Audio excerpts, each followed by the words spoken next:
Hello students, आप सभी को आपके अपने channel conceptual study with Ritesh में एक बार पुनः स्वागत है। और ये वीडियो स्टूडेंट्स आप लोग के लिए बहुत ही ज़्यादा इंपॉर्टेंट होने वाला है, क्योंकि स्टूडेंट्स ये जो आईआरसी है, आईआरसी हिस्ट्री जिनका भी है, ठीक है, सेमेस्टर 1 में है अगर आपका आईआरसी हिस्ट्री है, अगर सेमेस्टर 2 में है आपका आईआरसी हिस्ट्री, अगर सेमेस्टर 3 में है आपका आईआरसी हिस्ट्री है, तो ये तीनों सेमेस्टर वालों के लिए इंपॉर्टेंट है। क्यों इंपॉर्टेंट है? क्योंकि जो सेमेस्टर 1 में हिस्ट्री रखेंगे वो सेमेस्टर 2 में नहीं रख सकते, जो सेमेस्टर 2 में हिस्ट्री रखेंगे उनका सेमेस्टर 1 में नहीं था, ठीक है, और जो वो सेमेस्टर 3 में भी नहीं रख सकते, और जो सेमेस्टर 3 में रखेंगे वो सेमेस्टर 1 2 में नहीं होगा, ठीक है। यानी कि सेमेस्टर 1 2 3 और हिस्ट्री आईआरसी आप अगर लिए हैं तो आपको यही इंपॉर्टेंट क्वेश्चंस आएंगे, ठीक है, एग्जाम में। तो स्टूडेंट्स वीडियो को शुरू करते हैं। उससे पहले अगर आप चैनल में नए होंगे तो जरूर से सब्सक्राइब कर लीजिएगा, क्योंकि यह चैनल आप लोगों के लिए बहुत ही ज़्यादा इंपॉर्टेंट होने वाला है। क्यों होने वाला है? क्योंकि यहाँ सारे कॉमन कोर्सेज का बढ़िया से सिलेबस कंप्लीट करवाया जाता है स्टूडेंट्स के, साथ ही सारे measures paper, IRC paper, important questions, पूरा सिलेबस कंप्लीट करवाया जाता है, ठीक है। इसके साथ ही स्टूडेंट्स यूजी पीजी के सारे सेमेस्टर्स का सारे नोटिस वगैरह यहाँ बताया जाता है, तो आप लोग के लिए बहुत ही ज़्यादा हेल्पफुल होने वाला है चैनल। तो आप लोग जरूर से सब्सक्राइब कर लीजिए और इसके वेरी इंपॉर्टेंट क्वेश्चंस की ओर देखते हैं, ठीक है। जैसा कि पहला क्वेश्चन है स्टूडेंट्स, प्राचीन भारत के साहित्यिक स्रोतों का परीक्षण करें। तो जो प्राचीन भारत का इतिहास है वही उसमें आप लोग को देखने को मिलता होगा, वो बुक अगर आप लोग के पास होगा तो ठीक है, नहीं तो हम तो वीडियो बनाएंगे सिलेबस का, सिलेबस पूरा कंप्लीट करवाएंगे और बहुत सारे सब्जेक्ट करवा चुके हैं, ठीक है। तो उसमें जो है साहित्यिक स्रोत, एक पुरातात्विक स्रोत होते हैं, एक साहित्यिक स्रोत होता है, ठीक है। देखिए यहाँ पर पुरातात्विक स्रोतों के बारे में बात हो रहा है और यहाँ साहित्यिक स्रोत, साहित्यिक स्रोत मतलब जैसे कि पुस्तकों के माध्यम से, ठीक है, कौन कौन से साहित्य हैं जिनके माध्यम से हम जान सकते हैं कि प्राचीन भारत का इतिहास कैसा था, ठीक है। उसी प्रकार से इसमें भी है प्राचीन भारत के इतिहास के पुरातात्विक स्रोत। पुरातात्विक स्रोत मतलब जो पुरातत्व है, पुरातत्व किसको कहते हैं? जो ज़मीन के अंदर से मतलब मिलते हैं, ठीक है, जैसे हड्डियाँ वगैरह हो गया, कहीं घर अगर पहले था तो टूट फूट गया, ठीक है, उसका ईंटा वगैरह हो गया, खपरा वगैरह हो गया, यानी कि उसके घर का जो भी होगा अवशेष बचा हुआ, ठीक है, वो सारा कुछ, ठीक है। तो आगे देखते हैं फ्रेंड्स। अगला है प्राचीन भारत में वर्ण व्यवस्था का वर्णन करें। जो पहले वर्ण व्यवस्था था आज के वर्ण व्यवस्था से किस प्रकार से भिन्न था, वर्ण व्यवस्था का शुरुआत कब हुआ, शुरुआत में या किस रूप में था, अब किस रूप में, ये सारा कुछ, ठीक है। अब चौथा आश्रम व्यवस्था पर एक निबंध लिखे। तो आश्रम व्यवस्था कौन कौन से होते हैं, कितने उम्र में कि कौन कौन से व्यवस्था हो जाते हैं, ठीक है, ये सारा कुछ। पुरुषार्थ एवं संस्कार पर प्रकाश डालना, पुरुषार्थ क्या है और संस्कार क्या है, इस सारे दोनों के बारे में बताना आप लोग को। और छठा नंबर है एक साम्राज्य के रूप में मगध के उत्थान का वर्णन करें। मगध जो साम्राज्य था उसका उत्थान कैसे होता है, और वो भी एक साम्राज्य के रूप में, ठीक है। मगध आप लोग को पता होगा बिहार के एरियाज में थे, तो और चंद्रगुप्त मौर्य भी वहीं के थे, ठीक है।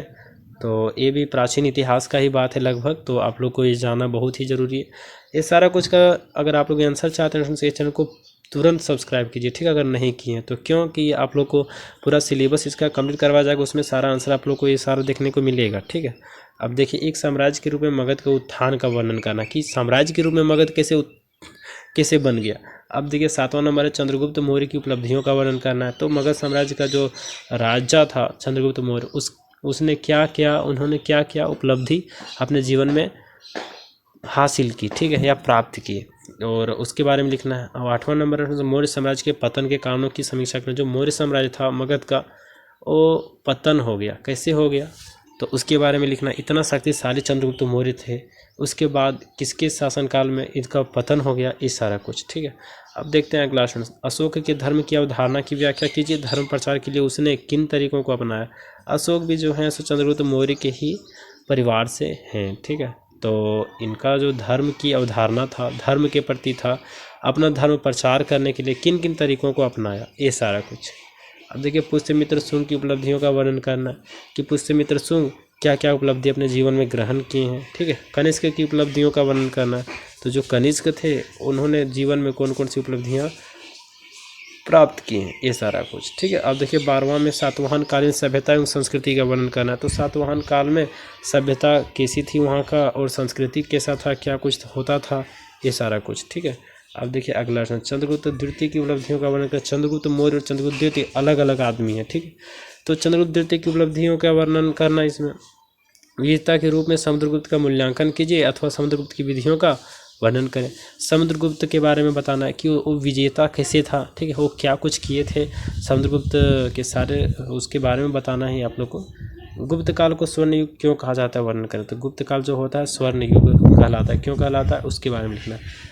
अगला प्रश्न हर्षवर्धन की विजयों का विवेचना करना। हर्षवर्धन कौन कौन से विजय प्राप्त किए हैं उसके बारे में लिखना है। 17वां नंबर प्रश्न पालों, गुर्जर प्रतिहारों तथा राष्ट्रकूटों के मध्य त्रिकोणात्मक संघर्ष पर प्रकाश डालें। यानी कि पालों, गुर्जर प्रतिहारों और राष्ट्रकूट तीनों के बीच में कुछ संघर्ष हो रहा था, तो क्या हो रहा था उसके बारे में, ठीक है, लिखना है। पल्लवों की सांस्कृतिक उपलब्धियों का वर्णन करना। जो पल्लव थे उसकी सांस्कृतिक उपलब्धियाँ क्या क्या थीं, ठीक है, तो उसके बारे में लिखना है। चोलों की प्रशासनिक व्यवस्था, जो चोल लोग थे उस किस प्रकार से प्रशासनिक व्यवस्था एडमिनिस्ट्रेशन उनकी थी उसके बारे में आप लोग को विवरण देना।